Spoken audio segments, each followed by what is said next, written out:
Before the modern Japan we know today, the ninja worked secretly in the shadows for hundreds of years. Public records about the ninja are scarce.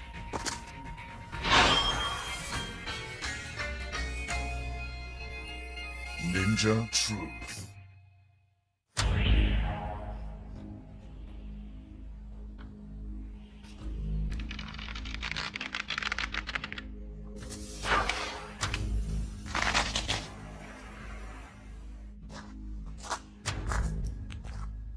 The ninja are thought to have been proficient in the use of gunpowder long before guns themselves were brought into Japan. And this explosive power was used in various situations. In fact, the ninja had around 230 uses of gunpowder. And so in this episode, we introduce Ninja Fire Arts. Gunpowder changed the face of warfare around the world, and in Japan, the ninja played a key role in its use. Let's take a look at some of the fire arts that they made.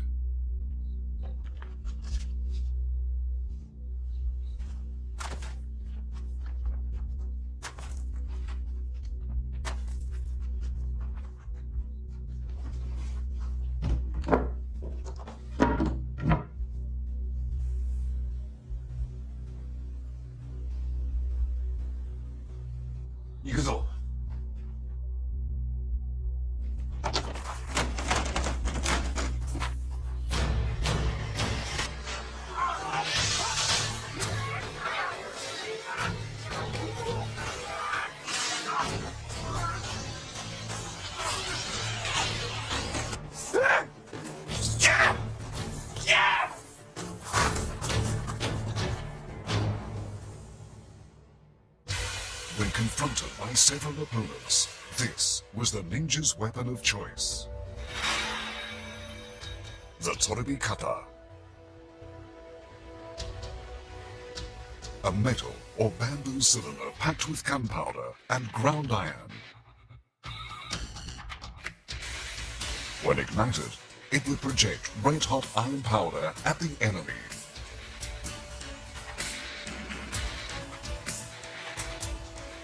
It was a fearsome weapon, similar to a flamethrower.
This device produced a noise similar to a volley of bullets.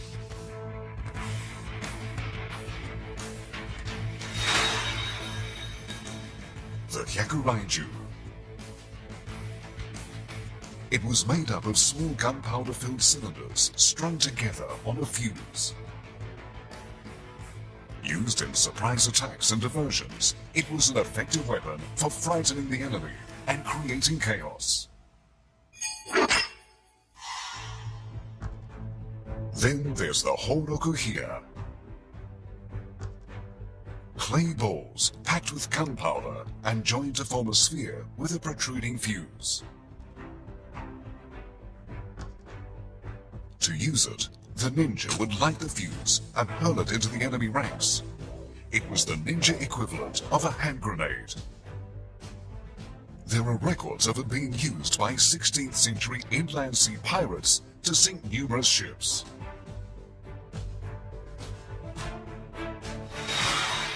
The ninja are believed to have used it around this time as well.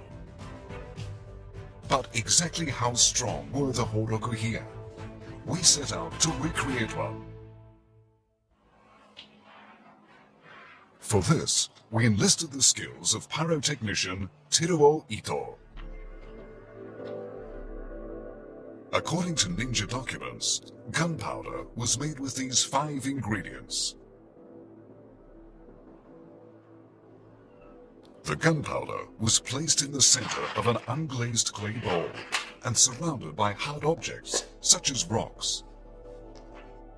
Finally, it was secured with hemp twine and wrapped in paper, and there you have a Horokuhia. This is a recreated Horokuhia, which is like a grenade or an old-style bomb, and it's actually quite heavy.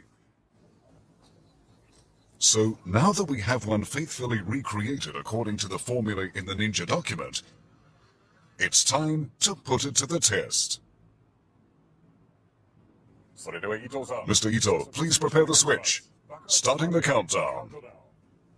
5, 4, 3, 2, 1.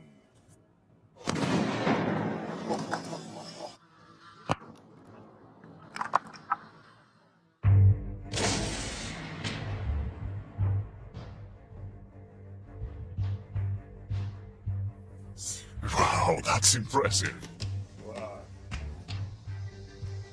Wow, just look at that. I mean, this could do some serious damage to a boat or a castle wall, even a gate.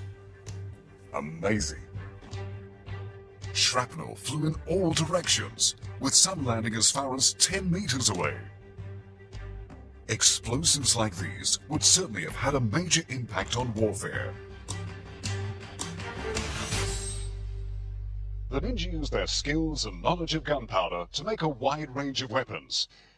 In those days, of course, gunpowder was relatively unknown, and so it must have seemed like they were using magic.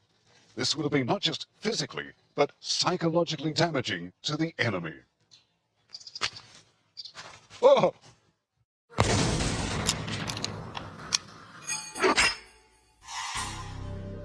The Bunsen Shukai are perhaps the most famous ninja books, and one projectile frequently appears within the volume on fire arts.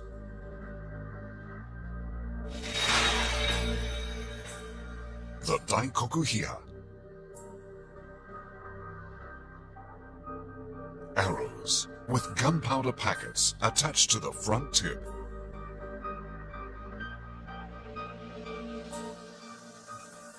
Judging from their shape, they appear to be useful tools for setting fire to enemy castles and camps.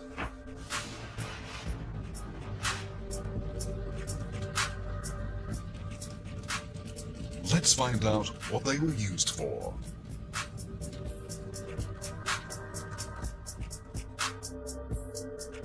We visited Professor Toshiyoshi Araki, an expert on ninja fire arts.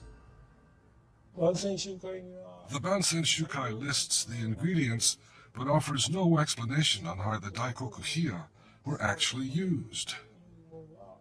My speculations regarding its uses are based on what little information is available, namely, the types of ingredients used and the amounts called for.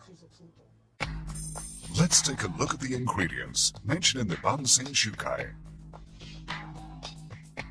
There are 6 in total: saltpeter, sulfur, charcoal, mice feces, iron powder, and camphor. Yet only the top 3 are commonly used in black gunpowder. What purpose could things like mice feces serve? My guess is that they were used to adjust the amount of smoke produced, and its thickness, also the rate at which it burned. I think they were trying to increase its visibility.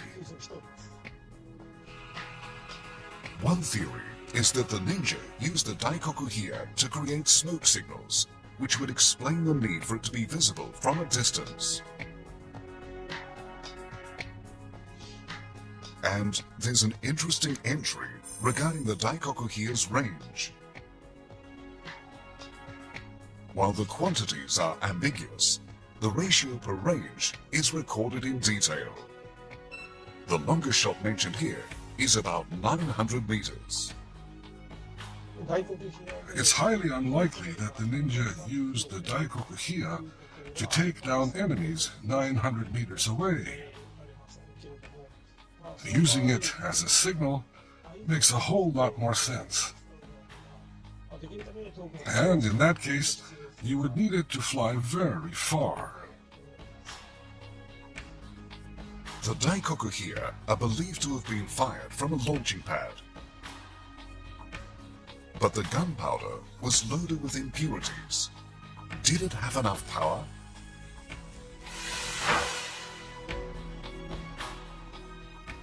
We decided to recreate a Daikoku-Hia and conduct an experiment that would be the first of its kind.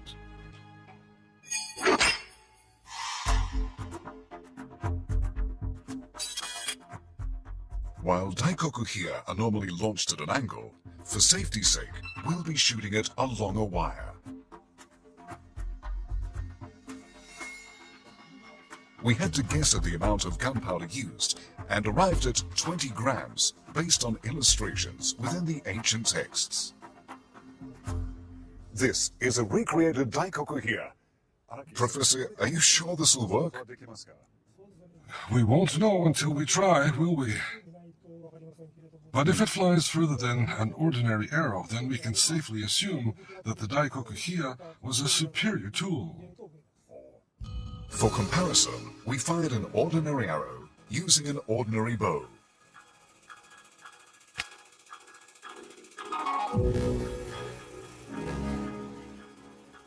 It landed about 20 meters away. Now, for the world's first Daikoku-Hia experiment. Mr. Ito, take it away.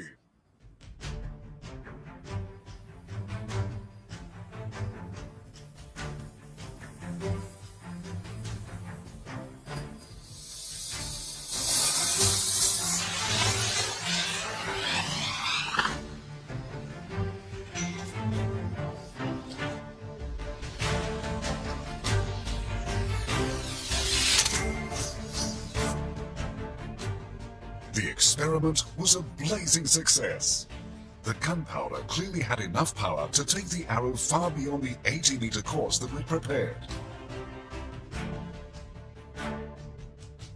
Professor, how is that? From what we've just seen, 20 grams of gunpowder could take it quite far. So with the right adjustments, it should be able to cover a much greater distance. The smoke was clearly visible as well, which makes it viable as a smoke signal.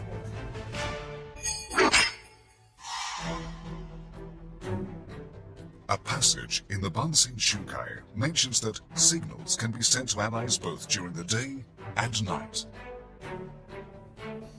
Professor Araki believes that this describes the use of Daikoku-Hia.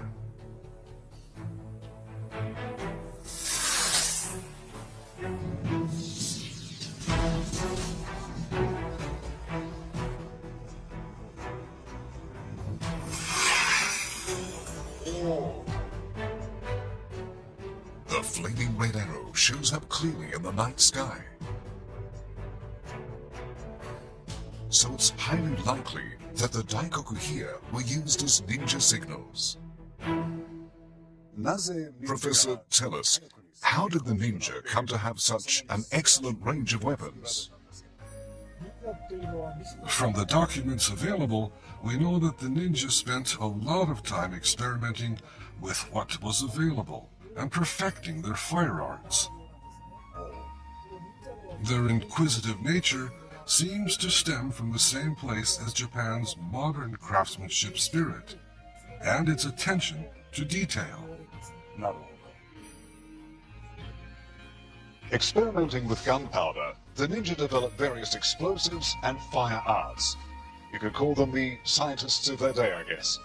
Well, we hope you've had a blast as we've taken yet another step closer to unveiling the ninja truth.